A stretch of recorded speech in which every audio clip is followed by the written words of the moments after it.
Wyoming Territory, June 1879. The wind tore through the high plains like it knew her name.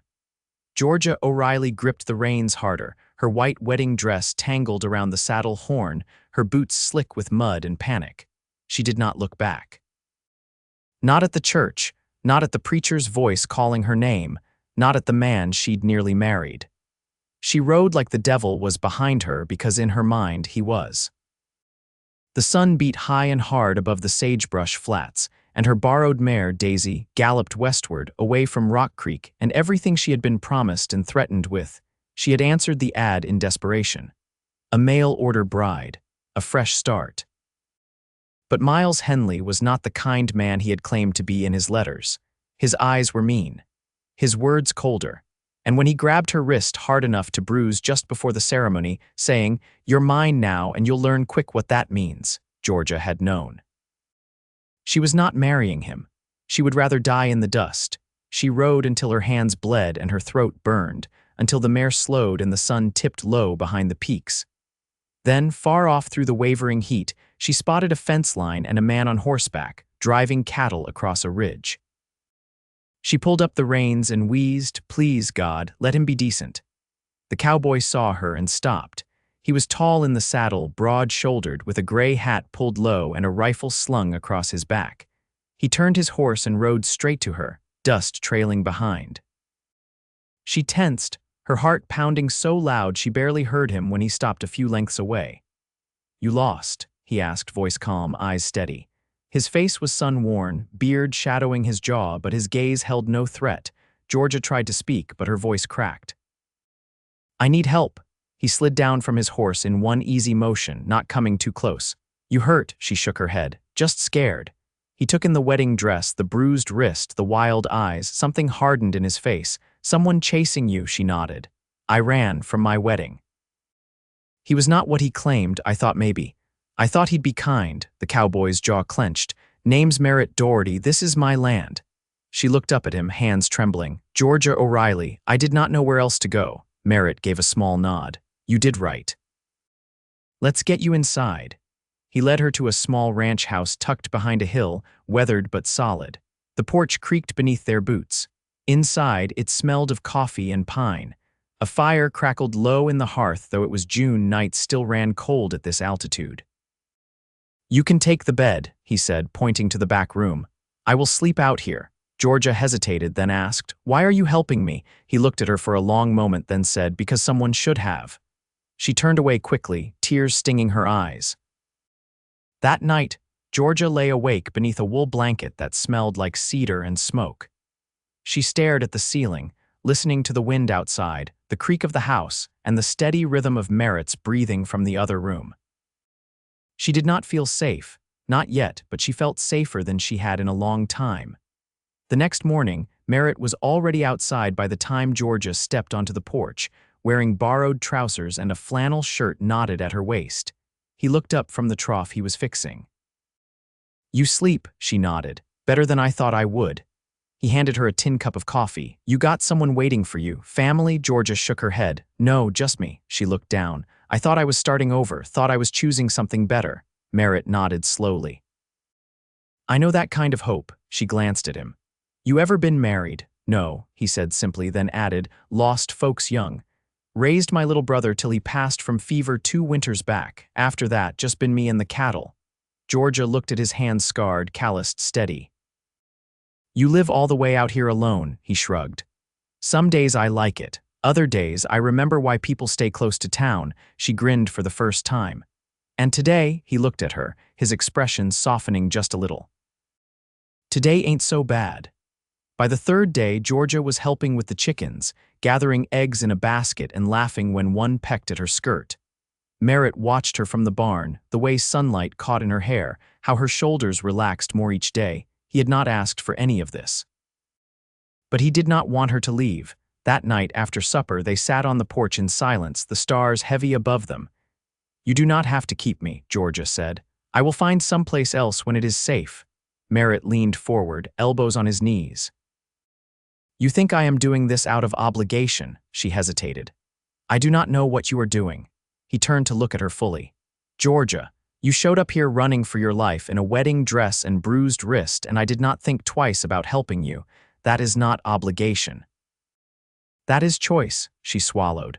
Why? He held her gaze. Because I saw you and I knew you deserved better than what you were running from, and because, he paused. Because I feel something when I look at you. Something fluttered in her chest. Merritt. You do not have to say anything, he added. But I will not lie to you, Georgia. I care what happens to you, and if you stay here, I will do everything I can to make sure you feel safe and wanted. She looked down at her hands, then back up at him. I have not felt wanted in years. Not truly. He reached over slowly, giving her time to pull away, but she did not. His hand covered hers, warm and firm. They sat like that in silence, fingers linked as the night deepened around them, and for the first time in a long time, Georgia O'Reilly did not feel like she was running. The morning sun rose behind the Absaroka range, casting long shadows across the pasture. Georgia stood by the corral, brushing out one of the younger colts. The horse flicked its ears, accustomed now to the gentle rhythm of her presence. Merritt had left early, trailing a sick calf down by the stream bed, and she'd taken it upon herself to see to the chores he hadn't gotten to.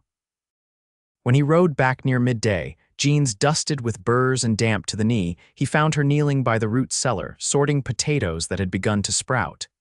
You don't need to do all that, he said, easing down from his saddle. I know, she replied, not looking up, but I can't sit idle. Doesn't feel right. He led his horse to the post, tying off the reins.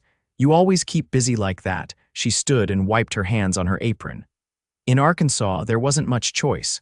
My mama kept to her bed after my youngest brother died. Everything else fell to me. Merritt nodded once, gaze steady. That why you came west? I wasn't going to spend the rest of my days drying linens for a woman who never said thank you. She picked up the basket. I thought maybe I'd find something different. Something that belonged to me.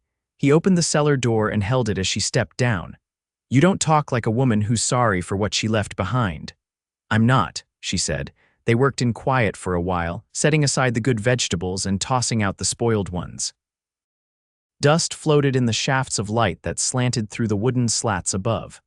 When she reached to hand him a crate, their fingers brushed, and for a moment neither of them spoke.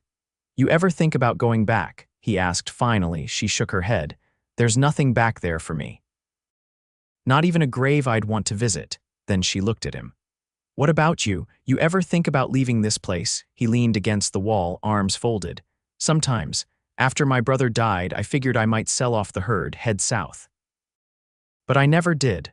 Why not? Didn't have anywhere I needed to be, and no one waiting. Georgia studied his face. The hard lines of it had eased some since she arrived. You seem like someone who belongs to the land. I've worked it long enough. Doesn't mean I don't wonder what else there might be. She set the crate down. What would you look for if you left? He met her eyes. Maybe someone to share it with. Her breath caught. She looked away, unsure what to do with the quiet honesty of that answer. Later that evening, they sat at the edge of the pasture, watching a pair of antelope graze near the far fence. The grass shimmered gold with the last light. You think he'll come looking? Merritt asked. I don't know, she said. He wasn't the kind to let go easy. But he was a coward in his own way. He wouldn't ride out alone. If he does come, Merritt said, he'll find this place is not his to walk onto. Georgia turned toward him. I don't want to bring trouble to your door. You didn't, he said. You brought something else entirely. She hesitated, then said, I think I stopped believing in kindness a long time ago. He didn't answer right away. Instead, he reached out and tucked a loose strand of hair behind her ear.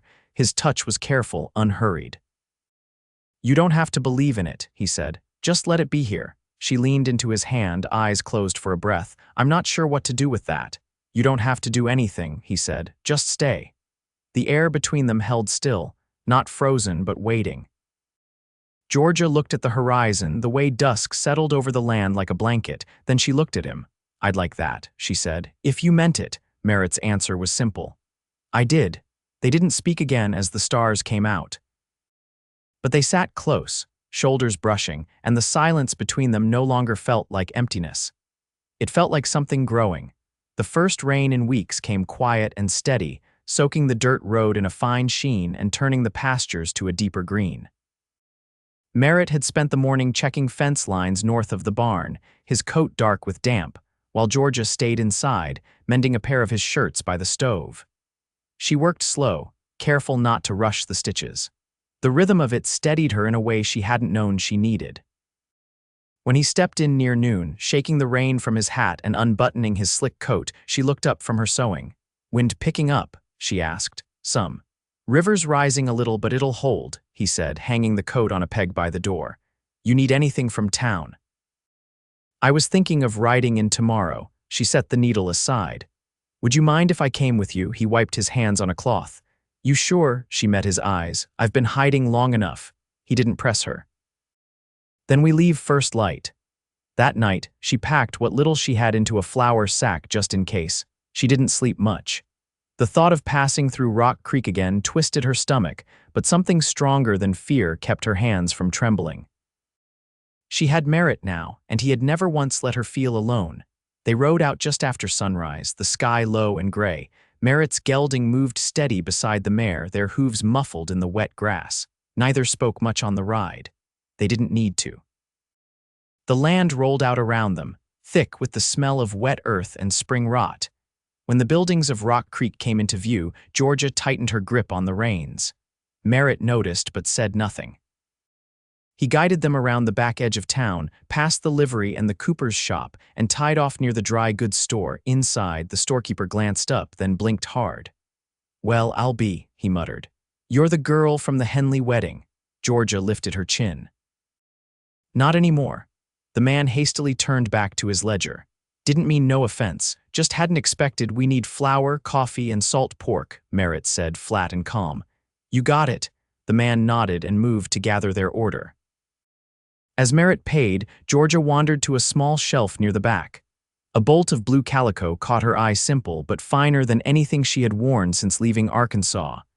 She touched it lightly, then stepped back. "Get it," Merritt said behind her. She shook her head. "It's not a need.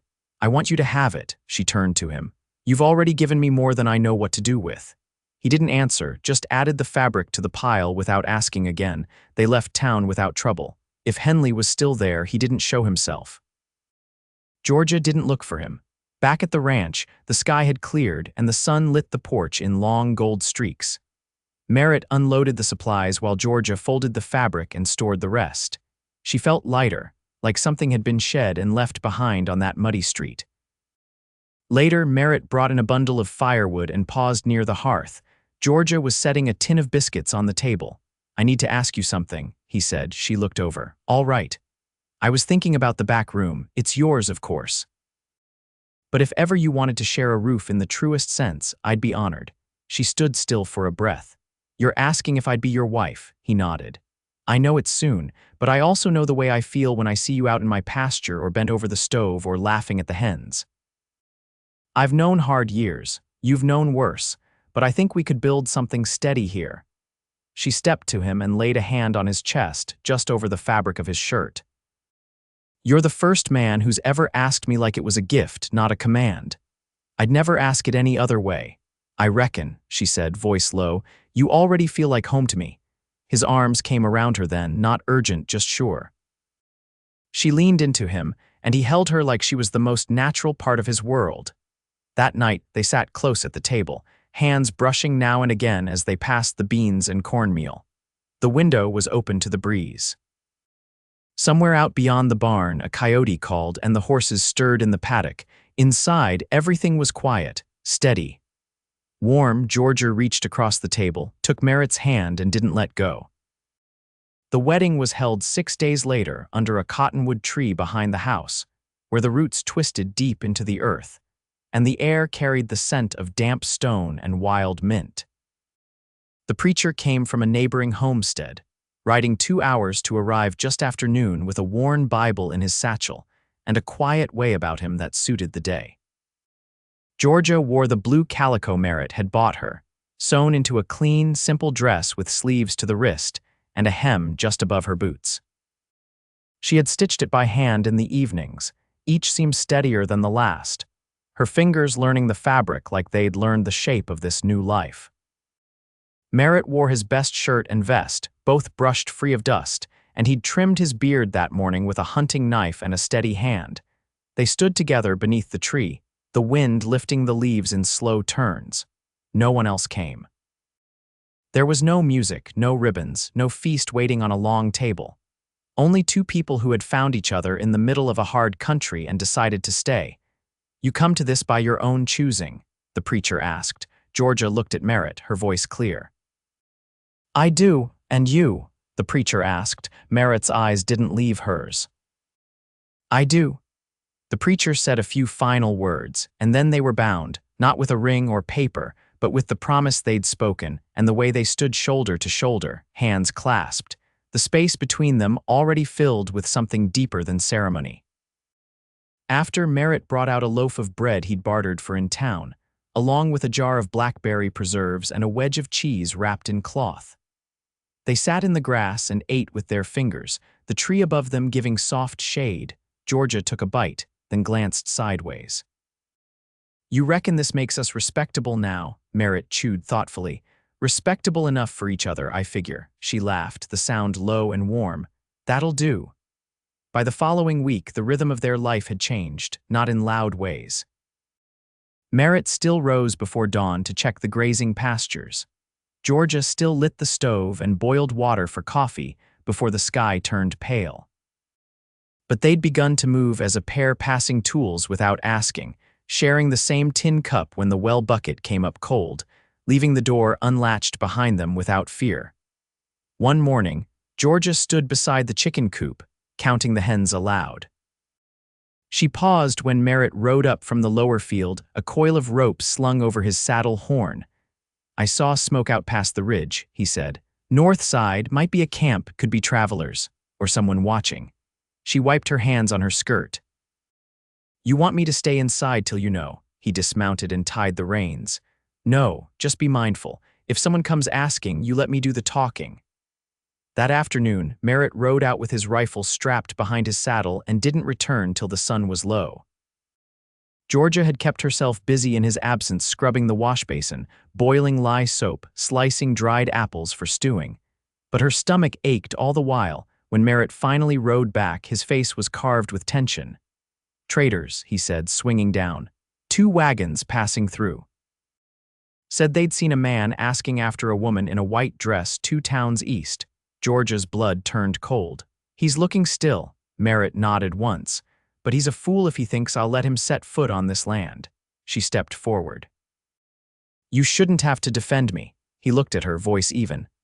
"I'm not defending you, I'm protecting what's mine, and that includes the woman I married."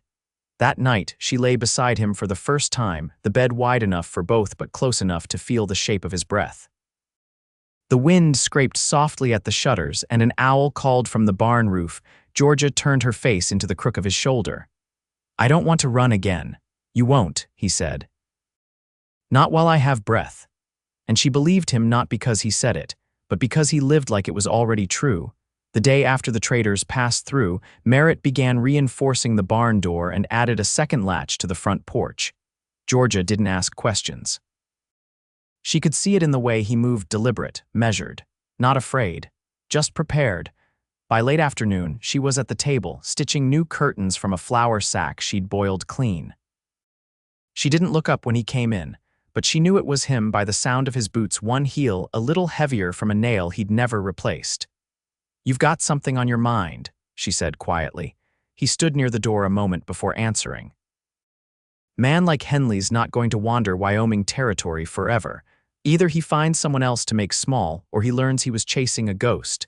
You think I should change my name?" He stepped toward her. "No. I think you should live with your own name and not be made to shrink underneath it." She set the cloth aside and faced him. "Then promise me something." "Anything," he said. "If he comes, don't go meeting him with fists or rifles. Just make him understand I'm not his to come after." Merritt's brow tightened just enough to show his discomfort. "I don't take well to men who threaten what's mine." "I know," she said, "but I don't need him punished, I just need him gone." He didn't answer right away. Finally, he nodded. "Then we'll do it your way." 2 weeks passed. Word from the traders didn't return, and no one else rode near the ranch that didn't have business with cattle or fence posts. The air warmed and the days stretched long. Georgia planted turnips near the back steps and started a row of sweet peas along the fence. Merritt built her a bench under the cottonwood, using pine boards from the old storage shed. One afternoon, she found him there after supper, wood shavings still clinging to his sleeves. "You made this for me?" she asked, running her hand along the smooth seat. "Didn't figure the porch was the only place we ought to sit." She lowered herself beside him. The sun was low, striping the field in orange and brass. "I never knew a place could feel this still." He looked out across the pasture. "It wasn't always. Storms come hard out here. You learn to brace for them." "I've had my share of storms, Merritt." He turned to her, voice gentler now. "Does it still feel like you're bracing?" She thought for a while before answering. "Not with you. With you, I feel like I can put things down." He reached out and took her hand, weathered fingers folding over hers. "Then maybe it's time we stop thinking of what might come and start building what's here." She leaned her head against his shoulder. "Tell me what kind of life you want." He didn't rush the answer. "I want to raise cattle that don't fall sick every first frost. I want a kitchen that smells like bread and coffee. I want to wake up with a woman beside me who knows I see her not just for what she's lived through, but for who she chooses to be now." Georgia blinked against the sudden hot sting behind her eyes. "You always speak straight like that, only when it counts." That night, she took his hand on the way back inside and didn't let go, even when they reached the bedroom door. The next months passed in small, steady ways. The herd grew fatter on summer grass.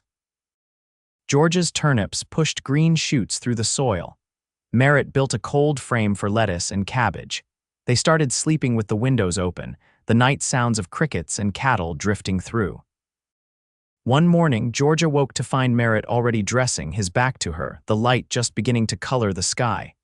"You leaving early?" she asked, voice raspy from sleep. He turned, pulling on his boots. "Thought I'd ride to the East Ridge. Fence line needs looking after." She sat up, hugging the blanket to her chest. "You want company?" He smiled, slow and warm. "Always." They rode together after breakfast, side by side, the horses keeping an even pace. The land spread out before them, endless and open. Georgia let herself breathe deep, the air sharp with sage and distant pine. When they reached the ridge, Merritt dismounted to inspect a leaning post. Georgia stayed in the saddle, watching antelope flicker across the grassland. "Merritt," she said suddenly, "I want to tell you something." He glanced up. "I never believed I'd last long out here, not really. I thought maybe I'd get swallowed up." He straightened. "You didn't." "No," she said. "Because you held space for me to become something more." He came to her then, laid a hand on her knee. "You became it on your own. I just got to witness it." She reached down, threading her fingers through his hair. "I love you." He tipped his head up. "And I love you." They returned home late, dust on their boots, the day behind them like a quiet promise. That night, Georgia climbed into bed beside him and whispered, "This is the life I want." And Merritt, half asleep, murmured, "Then we'll keep it just like this." Years passed. They built a small addition off the kitchen and added a stove that burned steadier in winter. Georgia delivered a daughter on a snow-thick January night, Merritt catching her with hands steadier than any doctor's. They named her Clara, after Georgia's grandmother, and she grew quick and curious, always underfoot and full of questions. Merritt taught her how to ride and how to mend saddle straps. Georgia taught her to knead bread and listen for the weather in the wind. They lived quiet but full, calves born healthy, crops enough to trade, neighbors close enough to help when needed, distant enough to leave them in peace. Henley never showed again. Georgia never gave him another thought. Under the cottonwood tree, the bench weathered but held strong. Sometimes in the evenings, Georgia sat there with Clara curled beside her and Merritt on the other side, his hand resting easy on her knee. They didn't need to speak much. The land spoke for them, and the life they'd built filled all the silences with meaning. And in that space between wind and earth, between two hearts that had chosen each other with patience and care, they lived the kind of love that didn't flare or burn out. It held. It endured. It grew.